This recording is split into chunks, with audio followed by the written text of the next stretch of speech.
Pemirsa, pemerintah memiliki tujuan hilirisasi untuk mengembangkan rumput laut, salah satunya menjadi produk bioaftur.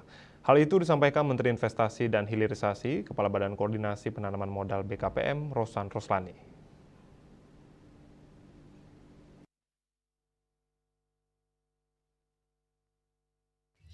Menteri Roslan saat ditemui di Jakarta seperti dikutip dari kantor berita Antara mengakui untuk riset awal pemanfaatan rumput laut menjadi bioaftur dan beberapa produk lain oleh salah satu asosiasi terkait telah dikantonginya serta akan membicarakannya lebih lanjut dengan KKP dengan potensi produksi rumput laut hasil budidaya yang besar di berbagai wilayah Indonesia yang meliputi Bali, Nusa Tenggara Timur serta beberapa wilayah di Indonesia bagian timur ini.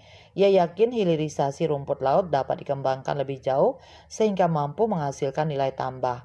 Namun demikian, ia mengaku bahwa komoditas rumput laut saat ini belum memiliki bentuk usaha secara korporasi, sehingga hal ini menjadi salah satu tugas yang menjadi catatan baginya agar dapat merealisasikan hilirisasi rumput laut menjadi bioaftur.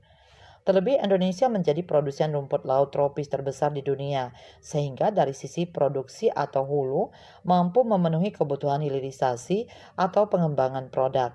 Berdasarkan catatan KKP hingga kini, potensi budidaya rumput laut masih terbuka luas. Hal ini karena pemanfaatan lahan untuk budidaya baru terpakai 0,8% atau seluas 102.254 hektar dari total potensi luas lahan sebesar 12 juta hektar. Pada tahun 2022, budidaya rumput laut Indonesia menghasilkan 9,23 juta ton yang didominasi varian Cottony sebagai bahan karagenan, disusul jenis rumput laut Sargassum, Gracilaria, Halimenia, dan Gelidium amanzi.